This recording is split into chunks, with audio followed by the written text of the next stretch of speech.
সন্ত্রাসে জড়িত ব্যক্তি বা সংগঠনের কর্মকাণ্ড নিষিদ্ধের বিধান যুক্ত করে সন্ত্রাস বিরোধী অধ্যাদেশ 2025 উপদেষ্টা পরিষদে চূড়ান্ত অনুমোদন দেওয়া হয়েছে। রাষ্ট্রীয় অতিথি ভবন যমুনায় প্রধান উপদেষ্টা ড মোহাম্মদ ইউনূসের সভাপতিত্বে অনুষ্ঠিত উপদেষ্টা পরিষদের এক বৈঠকে এই অনুমোদন দেওয়া হয়। বৈঠকের সারসংক্ষেপে বলা হয়, কতিপয় সন্ত্রাসী কার্য প্রতিরোধ এবং উহাদের কার্যকর শাস্তির বিধান সহ আনুষঙ্গিক বিষয়াদি সম্পর্কে বিধান প্রণয়ন করার নিমিত্ত সন্ত্রাস বিরোধী আইন 2009 প্রণয়ন করা হয়। উক্ত আইনের উদ্দেশ্য পূরণকল্পে সরকার কোনো ব্যক্তি বা সত্তা সন্ত্রাসী কার্যের সহিত জড়িত রয়েছে মর্মে যুক্তিসঙ্গত কারণের ভিত্তিতে সরকারি গেজেটে প্রজ্ঞাপন দ্বারা উক্ত ব্যক্তিকে তফসিলে তালিকাভুক্ত করতে পারে বা সত্তাকে নিষিদ্ধ ঘোষণা ও তফসিলে তালিকাভুক্ত করতে পারে। তবে বর্তমান আইনে কোনো সত্তার কার্যক্রম নিষিদ্ধকরণের বিষয়ে কোনো বিধান নেই। তাই সন্ত্রাস বিরোধী আইন 2009-কে সময়োপযোগী করে উক্ত আইনের অধিকতর সংশোধন করে সত্তার কার্যক্রম নিষিদ্ধ করা, প্রয়োজনীয় অভিযোজন করা এবং অনলাইন ও সামাজিক যোগাযোগ মাধ্যমে প্রচার নিষিদ্ধকরণের বিধান অন্তর্ভুক্ত করা হয়েছে। সোমবার সংশোধনটি অধ্যাদেশ আকারে জারি করা হতে পারে।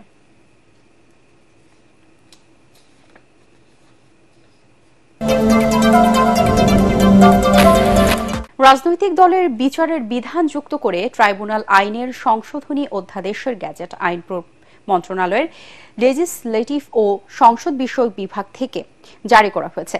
একে স্বাগত জানালো বিএনপি। দলটির স্থায়ী কমিটির সদস্য সালাউদ্দিন আহমেদ জানান, এখন আইন অনুযায়ী তাদের বিচার করতে হবে। এজন্য রোডম্যাপ ঘোষণার দাবি জানান এনসিপির আহ্বায়ক নাহিদ ইসলাম।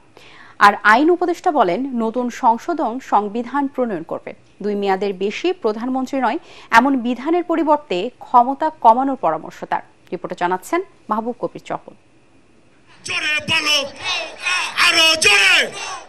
গত বছরও যে দলটার দাপট ছিল, সে দলটি এখন নিষেধাজ্ঞার মুখে। প্রতিষ্ঠার 75 বছরের মধ্যে কঠিন পরিস্থিতিতে মুক্তিযুদ্ধে নেতৃত্ব দেওয়া আওয়ামী লীগ জুলাই গণহত্যার দায়ে ছাত্র আন্দোলনের মুখে তাদের কার্যক্রম নিষিদ্ধ করে গেজেট প্রকাশ করেছে অন্তর্বর্তী সরকার, যাকে স্বাগত জানিয়েছে বিএনপি ও এনসিপি। আন্তর্জাতিক অপরাধ আদালতের যে আইন, সেটা সংশোধনের মধ্য দিয়ে রাজনৈতিক দল হিসাবে আওয়ামী লীগকে বিচারের প্রক্রিয়ায় নিয়ে আসার যে সংশোধনীটা আনা হয়েছে, সেটাকে স্বাগত জানাই। আমি এখনো আইনমন্ত্রীকে অনুরোধ জানাবো, আইনটা যেন সুষ্ঠুভাবে প্রয়োগ করা হয়, যেন ন্যাশনালি এবং ইন্টারন্যাশনালি এটা বলতে না পারে যে এটা সুষ্ঠুভাবে বিচার প্রক্রিয়া সম্পন্ন হয়নি। আওয়ামী লীগ নিষিদ্ধের মাধ্যমে বিচার কার্যক্রমে আমরা একটা অংশ এগিয়ে গিয়েছি এবং বিচারের রোডম্যাপটা যদি আমাদের সামনে সুস্পষ্ট হয়, যেটা কতদিনের মাধ্যমে সম্পন্ন হবে, সেটা জনগণের ভিতরে আস্থা তৈরি করবে। আর একই সাথে সংস্কারের ঐক্যমতে আসলেই আমরা কিন্তু নির্বাচনের জন্য আর কারো কোনো আপত্তি থাকার কথা না। সংবিধান সংশোধনের 7টি প্রস্তাব রেখে এই আলোচনা সভার আয়োজন করে নাগরিক কোয়ালিশন। 72-এর সংবিধান বাতিল করে নতুন সংবিধান করার পক্ষে বিপক্ষে মত দেয় রাজনৈতিক দলগুলো। আইন উপদেষ্টা জানান, নির্বাচনের পর সংবিধান সংশোধন কিংবা নতুন সংবিধান হতে পারে। প্রধানমন্ত্রীর মেয়াদ নিয়ে যে আলোচনা উঠেছে, তা নিয়েও কথা বলেন আইন উপদেষ্টা। নতুন সংবিধান প্রণয়ন হতে আমাদের পার্শ্ববর্তী দেশে এমন উদাহরণ আছে 8-9 বছর লেগেছে। তো নতুন সংবিধান প্রণয়ন হতে বহুদিন লাগতে পারে। প্রধানমন্ত্রী 2 বছরের মেয়াদ কিন্তু কোথাও নাই। আসলে আপনারা যেটা করতে চান, যে আচ্ছা একনায়কতন্ত্র থেকে মুক্তি চান, 2টা মেয়াদে করেই একনায়কতন্ত্র করা সম্ভব। ধরেন 2 মেয়াদের জন্য সালাউদ্দিন ভাই প্রধানমন্ত্রী হলেন ধরেন, তারপরে 2 মেয়াদে হবে ওনার স্ত্রী, তারপরে 2 মেয়াদে হবে ওনার সন্তান। 2 মেয়াদ সলিউশন না। 2 মেয়াদ শুধুমাত্র 2 মেয়াদ সলিউশন না। সবচেয়ে ইম্পর্টেন্ট জিনিস, প্রধানমন্ত্রী ক্ষমতাটা কমায় দেন। তবে আইন উপদেষ্টার সাথে দ্বিমত পোষণ করেন জাতীয় ঐকমত্য কমিশনের সহ সভাপতি ও নাহিদ ইসলাম। প্রধানমন্ত্রী মেয়াদ সময় 2 টার্ম, এটা আমরা সমর্থন করছি। এটা হয়তো অনেকে বলছেন পৃথিবীর বিভিন্ন জায়গায় মেয়াদ এটার নজির নেই, কিন্তু আমাদের দেশের বাস্তবতায় এবং পরিবারতান্ত্রিক কাঠামো থেকে বের হয়ে নতুন নেতৃত্ব বিকাশের জন্য আসলে এটি প্রয়োজন বলে আমাদের কাছে মনে হয়েছে। প্রধানমন্ত্রীর ক্ষমতার এই যুক্তিটা আমার কাছে গ্রহণযোগ্য মনে হচ্ছে না, যেহেতু ওয়েস্টমিনিস্টার স্টাইলে প্রাইম মিনিস্টারের টার্ম লিমিট করা যায় না, সেহেতু বাংলাদেশ সেটা করতে পারবে না। বাংলাদেশ তত্ত্বাবধায়ক সরকার ব্যবস্থা চালু করেছে। আমাকে কে বলতে পারবে এর আগে 1991 সালের আগে পৃথিবীর কোথায় তত্ত্বাবধায়ক সরকার ছিল? তিনি জানান, এক সপ্তাহের মধ্যে রাজনৈতিক দলগুলোর সাথে প্রথম পর্বের আলোচনা শেষ করবে জাতীয় ঐকমত্য কমিশন। সব আলোচনা এই মুহূর্তে বলা যাচ্ছে না। Mahbub Kabir Chapal, ATN Bangla, Dhaka. Monalisa heavy flow 15 piece প্যাকেটের সাথে 8 পিসের একটি প্যাকেট একদম ফ্রি। গণহত্যা ও মানবতা বিরোধী অপরাধের সহযোগী সহ শেখ হাসিনার বিচার এবং ফ্যাসিবাদী দল হিসেবে আইনি প্রক্রিয়ায় আওয়ামী লীগকে নিষিদ্ধ করার উদ্যোগে বিএনপি আনন্দিত বলে জানিয়েছেন দলের মহাসচিব মির্জা ফখরুল ইসলাম আলমগীর। গণমাধ্যমে পাঠানো বিবৃতিতে তিনি আরও বলেন, প্রধান উপদেষ্টার কাছে আগেই গণহত্যার দায়ে পতিত স্বৈরাচারের সহযোগীদের বিচার ও আইনি প্রক্রিয়ায় আওয়ামী লীগকে নিষিদ্ধ করা সম্ভব ও উচিত বলে জানিয়েছিল বিএনপি। মির্জা ফখরুল বলেন, বিএনপির দাবি মেনে নিয়ে আগেই এই সিদ্ধান্ত নেওয়া হলে অন্তর্বর্তী সরকারকে এমন চাপে ও বিব্রতকর পরিস্থিতিতে পড়তে হতো না। গণতন্ত্র পুনঃপ্রতিষ্ঠায় সুনির্দিষ্ট রোডম্যাপ ঘোষণার দাবি ক্রমাগত উপেক্ষিত হওয়ায় জনমনে যে ক্ষোভের সৃষ্টি হয়েছে সে ব্যাপারে সচেতন হতে অন্তর্বর্তী সরকারের প্রতি আহ্বান জানানো হয় বিবৃতিতে।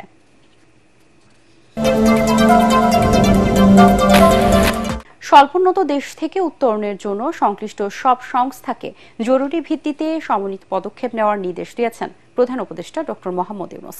রাষ্ট্রীয় অতিথি ভবন যমুনায় এলডিসি গ্র্যাজুয়েশন কমিটির সঙ্গে এক উচ্চ পর্যায়ের বৈঠকে তিনি নির্দেশনা দেন। এছাড়া অপর এক বৈঠক পুঁজিবাজারের কারসাজি বন্ধ করে মার্কেটে আস্থা ফেরাতে বিদেশি বিশেষজ্ঞ এনে 3 মাসের মধ্যে শেয়ার বাজার সংস্কার সহ 5 দফা নির্দেশনা দেন প্রধান উপদেষ্টা। আরও জানাচ্ছেন ইয়াসিন রানা। 2026 সালের শেষের দিকে স্বল্পোন্নত দেশ থেকে উন্নয়নশীল দেশে উত্তরণ হবে বাংলাদেশের। এ নিয়ে উচ্চ পর্যায়ের বৈঠকে প্রধান উপদেষ্টা বলেন, বাংলাদেশের এই উত্তরণে সমর্থন রয়েছে বিনিয়োগকারী ও উন্নয়ন অংশীদারদের। তাই এই অর্জনের লক্ষ্য পূরণে সংশ্লিষ্ট সব সংস্থাকে জরুরি ও সমন্বিত পদক্ষেপ গ্রহণের তাগিদ দেন তিনি। এছাড়া বৈঠকে ওয়ান স্টপ সার্ভিস, জাতীয় শুল্ক নীতি ও লজিস্টিক নীতি বাস্তবায়ন, সাভার ট্যানারি গ্রামে বর্জ্য শোধনাগার কার্যকর, মুন্সিগঞ্জের গজারিয়ায় অ্যাক্টিভ ফার্মাসিউটিক্যাল ইনগ্রিডিয়েন্ট পার্কের পূর্ণাঙ্গ কার্যকারিতা নিশ্চিত করার নির্দেশ দেন। পরে শেয়ারবাজার সংশ্লিষ্টদের নিয়ে বৈঠক করেন প্রধান উপদেষ্টা।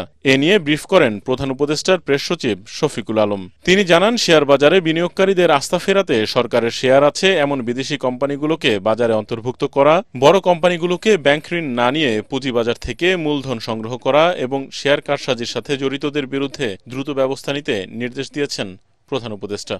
সরকারের যেগুলো বাংলাদেশে যেগুলো কোম্পানি বা যেগুলো ফরেন কোম্পানিতে সরকারের স্টেক আছে, যেমন ধরেন ইউনিলিভার, তাদেরকে যাতে খুব দ্রুত স্টক মার্কেটে আইপিওতে আনা যায়, আইপিও তারা জন্য ইস্যু করেন, সেই জন্য এটা আনার জন্য উনি বলেছেন। যাদের বিরুদ্ধে অনিয়মের অভিযোগ আছে খুব দ্রুত তাদের ব্যবস্থা নিতে, এবং এই যাতে পুরো স্টক মার্কেটে এক ধরনের বার্তা পৌঁছায় যে কোনো ধরনের কোনো অনিয়ম বরদাস্ত করা হবে না। বাজার সংস্কারে বিদেশি বিশেষজ্ঞ আনার নির্দেশনার কথাও জানান প্রেস সচিব। হচ্ছে যে আপনি জানেন স্টক মার্কেটে ভেস্টেড ইন্টারেস্টের লোক অনেক ধরনের ভেস্টেড ইন্টারেস্ট আছে। ফলে দেখা যায় যে আমরা রিফর্ম নিলেও অনেক সময় রিফর্মগুলো ঠিকমতো কাজ করতে চায় না, বা এরা রিফর্মগুলোর বিরুদ্ধে দাঁড়িয়ে যান। তো এইটার জন্য এই স্টক মার্কেটে যাতে খুব ডিপ রিফর্মটা ক্যারি আউট করা যায়, এবং এমন ব্যক্তি যাদের আসলে এইখানে কোনো ইন্টারেস্ট নাই, এই রকম একটা রিফর্মের কথা চিফ অ্যাডভাইজার বলেছেন। এবং উনি বলেছেন সেট অফ ফরেন এক্সপার্টকে আনতে বলেছেন, যারা এসে 3 মাসের মধ্যে পুরো রিফর্মটা তারা ইনিশিয়েট করবেন বা ক্যারি আউট করবেন। শেয়ারবাজার কেলেঙ্কারির সাথে জড়িতদের বিরুদ্ধে অনুসন্ধান চলছে জানিয়ে শফিকুল আলম বলেন, দুর্নীতিমুক্ত পুঁজিবাজার গড়তে অন্তর্বর্তী সরকার প্রতিজ্ঞাবদ্ধ। অনুসন্ধান থামায় দেওয়া হয়নি। ইয়াসিন রানা, ATN বাংলা, ঢাকা।